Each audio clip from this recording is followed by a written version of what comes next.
Hey everybody, it's Lou with Generation S, here to talk about Twisted Metal, the TV show on Peacock. I personally liked it, but I'm here today to not review the entire show, but give a grade to each character that came from the video game and appeared on the small screen. So let's get right to it with the big guy himself, Sweet Tooth. Sweet Tooth, he wasn't the mindless killing machine that he was in Black, which most people enjoyed, but I actually didn't. The character seemed to be a blend of Twisted Metal 1, 2, and Black, which was great. He gave me Joker vibes of not knowing which way he was going to go.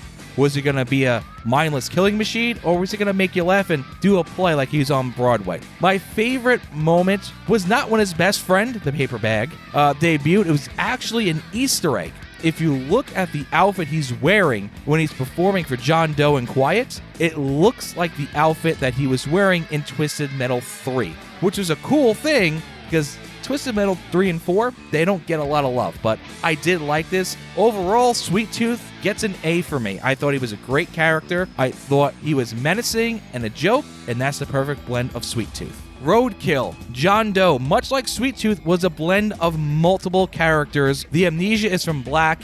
Evelyn is the vehicle from Twisted Metal 2. The actual vehicle called Roadkill at the end is from Twisted Metal 1. Him not being able to remember his past is believable and a great story point. My favorite moment was when in the first episode he was donning a pair of gloves and it had a spider on it. If you looked closely, that is a link to John Doe in Black, where the character does indeed have a spider tattoo on his hand. Little details like that were all over this series.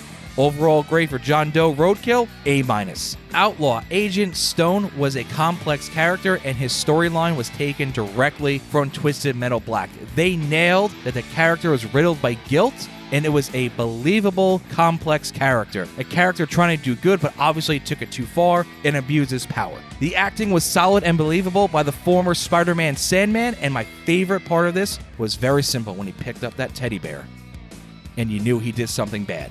Was taken directly from Twisted Metal Black. Great character, believable. Overall for Agent Stone, that version of Outlaw, an A-. But I can't say the same for the Roberts twins, the original Outlaw 1 and 2. If you play the original games, you know how important both of these characters are in the lore of Twisted Metal. The original winner of the Twisted Metal 1 video game was Outlaw. He gets blown into space. His sister comes in number 2, tries to save him. They are very important characters for those two games, and I was very disappointed that they were kind of just throwaway characters. If they were throwaway characters and they were going to come back for season 2, I'd be okay with it, but they seem to not make it through this first season of Twisted Metal. In fact, they're driving Shadow, the hearse, at the end. Didn't like that. There was no reason for them not to be in a basic cop car. I actually got to give them an F. I really disliked the way they handled them. The only cool spot of this was when they were talking to Stone, and they say, well, that's my sister. Oh, it's the brother and sister Outlaw. That's cool. And then they do nothing with them. So, unfortunately, I got to give an F. However, if they somehow survive this and come back, then I would change my grade. But for right now, doesn't look like they survived. They get an F. I really didn't like it. Raven. When the original trailer dropped, I thought Neve Campbell was going to portray a female version of Calypso. But I was wrong. I was dead wrong. Raven is the voodoo girl from Twisted Metal Black. You get a glimpse of it at the end when she's got the voodoo doll, but that's really it. It seems like it's a different direction for Raven. You can't even say Shadow because she doesn't get in a vehicle. The character is dark. It's kind of shrouded in mystery. The actress and the acting was good, but I can't give it a really super high grade because I just don't know where it's going yet. So for right now, Raven, I give a B. On to probably the most surprising character, especially when the trailer dropped, was Twister, Amanda Watts from Twisted Metal 2 and Head On as well. Really surprised me. I think it surprised a lot of folks when she pulled the visor down, and I thought it was going to be just like a cool cameo-esque character or not really having anything important to do with it, but she was in Granny Dark's Convoy or Moving City. She was a strong character, a strong leader, but I feel like the seeds are planted. Gonna go on record right now. She will win the Twisted Metal tournament because Granny Dark talked about time and how important time is and time with friends.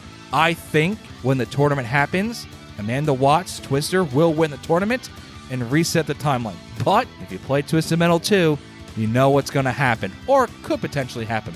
Great character. Probably the character that surprised me the most. I give Twister an A. Another character that surprised me was Flower Power. Poison Ivy.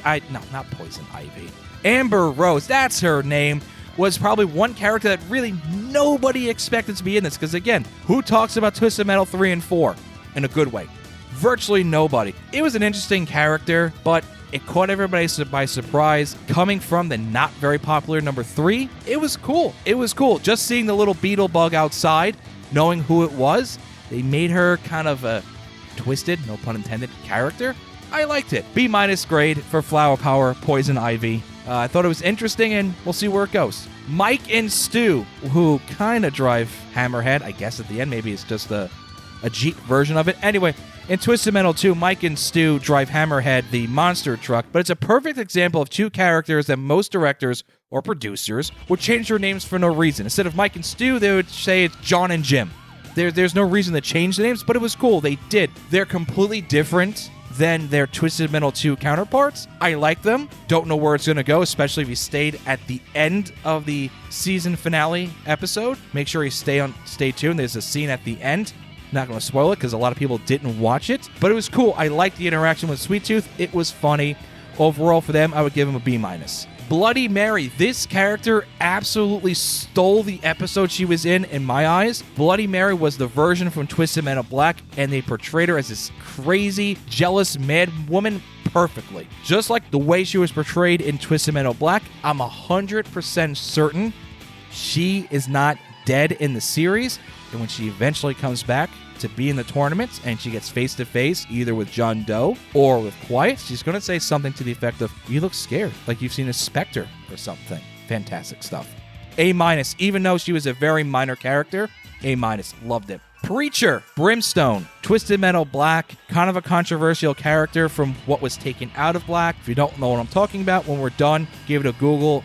David Jaffe, the creator of Twisted Metal 1, 2, Black and Head On, has some deleted scenes with Preacher. But anyway, they teased Preacher. They teased the bells. If you know the lore of Twisted Metal, you knew who it was. The crazy character from Black was portrayed great as being a cult leader. The lingering arrival of the character and the group kept the tension building. I'm excited to see what happens next. I think he's going to be a contestant in the second season in the actual tournament. Overall grade for that, I would give a B. On to some surprises. Pit Viper, holy crap.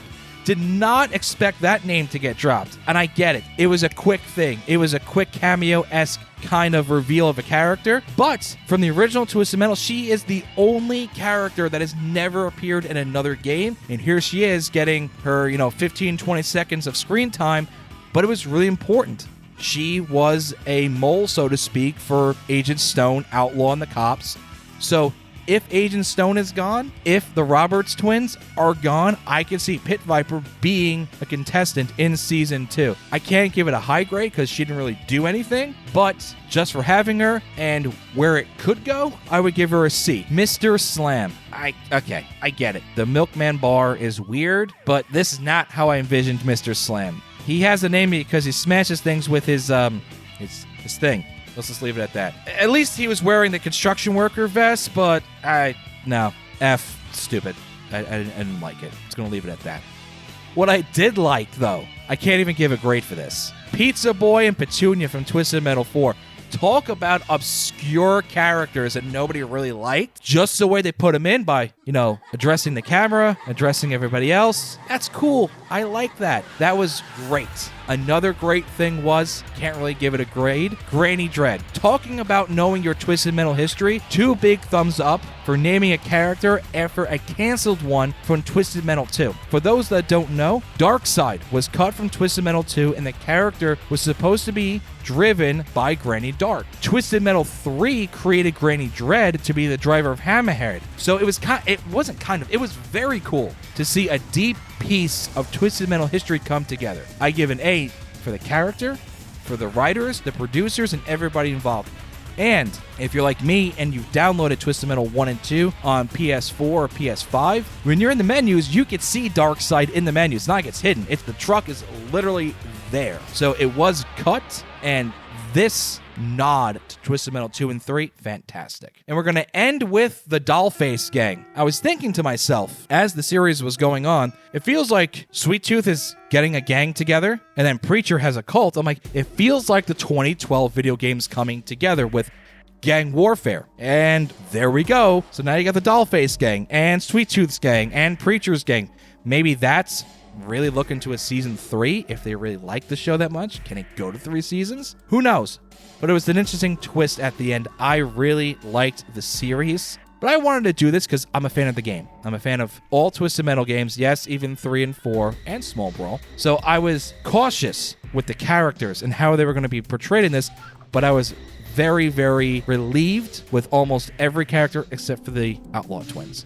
But everybody else, I really liked. So let me know in the comments below who you liked, who you disliked, and we'll get going on a full review potentially of the series and of the video games. Make sure you check out, we have an uploaded video about a playthrough on Twisted Metal 2, a bunch of different characters, going through all the locations. We're going to keep doing that. Dan's going to keep doing No Continues. Maybe we'll do a Twisted Metal No Continues, but only time will tell. Let us know what you want to see and hear in the comments below.